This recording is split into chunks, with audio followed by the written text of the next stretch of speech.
Welcome back, everyone. We're doing another deep dive today. Ooh, fun. And this one is going to be into the Abundance Blueprint podcast. So we're going to be looking at the systems they use in that podcast, both for their guests, A&D, for the financial professionals in their network. You know, it's interesting. When you really get into it, you see how detailed and organized everything is. Like, every step of the way, there are procedures in place. It's really not just about recording a podcast. So you're saying there's almost like instruction manuals, basically, Yeah. for both the guests and the financial professionals who work with the podcast. That's a great way to put it. And that really ensures a certain level of quality and consistency, across the board. Yeah, absolutely. So let's start with the guests. Before they even step up to the microphone, there's a whole process they go through. Okay, so walk me through it. What happens first? It all begins with what they call the abundance checkup. And this is where a licensed professional, it's actually from Wainwright Life Solutions, will give a potential guest a pretty complete financial assessment.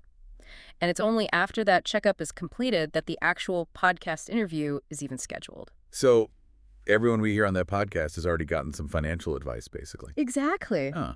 That's interesting. Yeah. And what's really, really interesting, or well, not on the podcast, but like behind the scenes, is that the personal financial details from that checkup, they're never actually discussed on the podcast itself. Oh, that's interesting. So then what's the point of the checkup? Right. Well, it seems to be more about kind of making sure that the guests are really aligned with the whole message of abundance that the show promotes. Okay. Plus, they have guests sign a whole bunch of forms, IPA, NDA, all that. Wow. Okay, so they're serious. They're serious about keeping the advice separate from the content of the podcast itself. Okay, so it's less about giving specific financial advice or tips and more about sharing their kind of broader story and insights, would you say? Yeah, I think that's a great way to put it. It's a really clever way to maintain that separation and avoid any potential conflicts of interest, too. Yeah, that makes a lot of sense. Right. Okay, so now what about the financial professionals?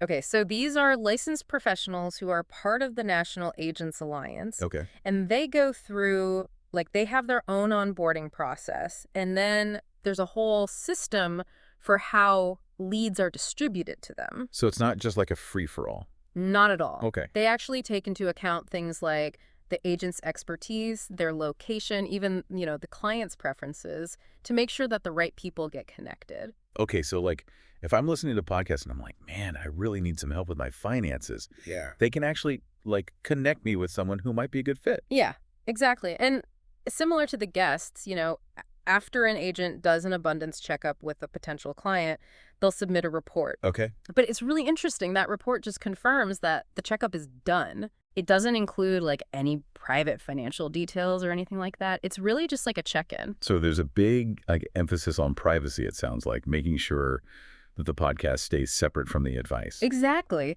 And here's where it gets even more interesting.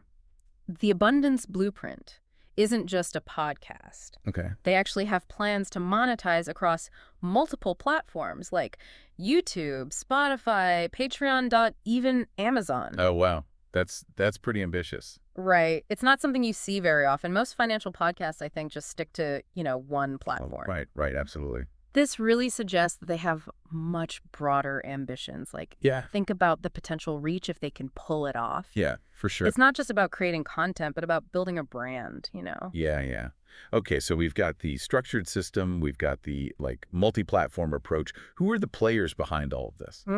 Okay, so you've got Charlotta Denise Germain, who really leads the charge when it comes to content and social media strategy. She's kind of the one shaping the vision of the podcast. Gotcha. And then you have Dr. Danielle Wainwright, who's, the financial expert and is co-leading that whole financial education campaign.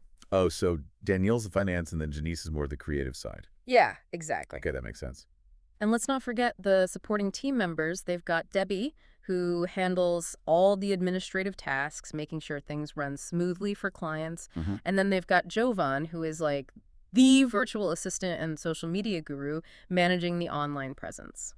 Wow, so they've got a full team, basically. Yeah, it's a full-fledged operation. That's awesome. Okay, so we've kind of unpacked the structure, the general overview. What else is interesting about how they operate? Well, one thing that's really interesting is how thorough their guest onboarding process is. Okay. They really go all out to make sure each guest has a positive experience. All right, let's dive into that. Yeah. It really is. It's quite meticulous, actually. Okay, so like once someone's been invited on the show, what happens? Do they like just show up and start talking? Well, not quite. The first thing is that they get this formal invitation email, Okay. which outlines, the interview date and time, the topics they're going to be discussing, and then any kind of paperwork they need to fill out. So they're not walking in blind, basically. Exactly. And then there's like a pre-interview questionnaire they have to do, Okay. which is like a 15-minute chat where they'll gather kind of background information, Okay. explore the guest's expertise, and figure out what they want to focus on during the actual interview itself. So they like really do their homework beforehand. They do. And because they're often doing video recordings, they're pretty particular about the technical setup, too. Oh, okay. So guests need a good internet connection, a decent microphone, and, a quiet place to record. Yeah, that makes sense. Sometimes they even do, like, test calls Oh, wow. Okay. to make sure everything's running smoothly. Yeah, because bad audio can really ruin a podcast. Oh, yeah, for sure. Okay, so they do. Like the tech check, the pre-interview. Uh-huh. Is there anything else before they actually hit record? Yeah, this is the thing that really surprised me. Before the actual recording, they have all these forms they have to fill out, like a guest release form, an eine BNA form, Oh, and then even a hypienda. wow. It's like quite a stack of paperwork. Yeah, that's a lot. Why so much paperwork, though? Well, I think it really just shows their commitment to compliance and like being professional. Yeah. Especially the hypienda thing. Yeah. That's particularly important because remember, all the guests have had that abundance checkup. Oh, right. So that's all like financial information. They want to keep that private. So they're being super careful. Yeah. Yeah. And even the, you remember that abundance summary thing we talked about? Yeah. The agents also have to submit that after a checkup. But again, that's just confirming that the financial analysis has been done. No private details are actually in there. So it's all about like transparency, Yeah. making sure everything's above board. Exactly. And they also have some specific guidelines for the interview itself. Okay, like what kind of rules do the guests have to follow? Well, since they might be on camera, they encourage them to dress professionally Okay. and make sure, the background's not messy or anything. Right, so no piles of laundry. Exactly. It's all about presenting like a polished image. Makes sense. And then the interview itself is like structured around a set of predetermined questions. Okay. That way they can make sure that they cover all the important topics within the kind of allotted time. So it is like kind of a guided conversation, but is there still room for the guests to like share their personal experiences? Yeah, absolutely. They want guests to feel comfortable sharing their stories and insights, especially, as they relate to the theme of abundance. Okay, that's probably what makes it so engaging, right?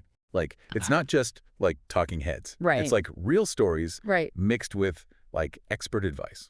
Absolutely. And of course, everything's recorded, for the podcast. Uh-huh. Do they like ever edit the interviews? They do. Guests might get a draft version to review, Okay. and they can suggest any edits or changes if they want. Oh, that's cool. Yeah. And then once the episode's all set, they give guests promotional materials, social media graphics and stuff. Okay. And they really encourage guests to share it with their networks. That's smart. Yeah, because it's free marketing. Right. For the podcast. Yeah. And it gives the guest like more exposure too. Exactly. It's win-win. Yeah, for sure. And they don't stop there. They also send a thank you email after the episode airs. Wow. And they even ask for feedback. So they're really trying to like Yeah. make it a good experience for everyone. Exactly. That's great. Yeah. Okay, so that all sounds pretty positive, Yeah. but I'm guessing it's not all sunshine and rainbows. Are there like any ground rules or anything that guests absolutely can't do? Yeah, of course. Like, professionalism and respect are key during, like, all interactions. And, no offensive language or anything like that. Makes sense. And guests have to stick to, the agreements they made before the interview, Right. especially about confidentiality. You have boundaries. Exactly. But overall, I think it's a pretty, like, positive system. Yeah, it does sound like a pretty good system. Uh-huh. They really put a lot of thought into it. They really did. It's cool to see that because I think a lot of people think that podcasting is just like Oh, yeah. talking into a microphone. Only. But clearly there's a lot more that goes into it. Yeah, a lot more, especially if you want to build like a sustainable platform. Right, right. The Abundance Blueprint, they're a great example of that. Okay, so we've talked a lot about the guests, but what about the agents? Like, Yeah. what's it like for them once they're onboarded? Well, one of the most interesting things is how they handle lead distribution. Okay. Like, it's really It interesting. really is fascinating. It's like they've built this whole financial advice network right into a podcast. It's not just about entertainment. It's like a whole ecosystem. Mhm. So how does this lead distribution thing actually work for the agents? Well, it's pretty sophisticated. They don't just, like, dump a bunch of leads on them and say, Right. like, good luck. Right. They consider a bunch of different factors, like the agent's area of expertise, Right? their location, Uh-huh. and even, like, the client's preferences to make sure it's a good fit. That makes sense. You wouldn't want to connect someone who's like, looking for retirement advice with someone who specializes in, like, I don't know, college savings. Exactly. And that level of personalization probably really helps build trust with potential clients too, right? Yeah. It shows that they're not just throwing random people together. They're really trying to, like, match them Yeah, for sure. with the right advisor. Yeah. Do we know if this is like a common thing in the financial advice world? It's not something I've seen very often. Like, most financial advisors rely on, referrals or networking. Right, the more traditional methods. Exactly. This is definitely like a more unique approach. Okay, so the abundance blueprint is kind of like pioneering in a way then. Do you think there are any downsides though? Like, could it feel a bit impersonal? That's a really good question.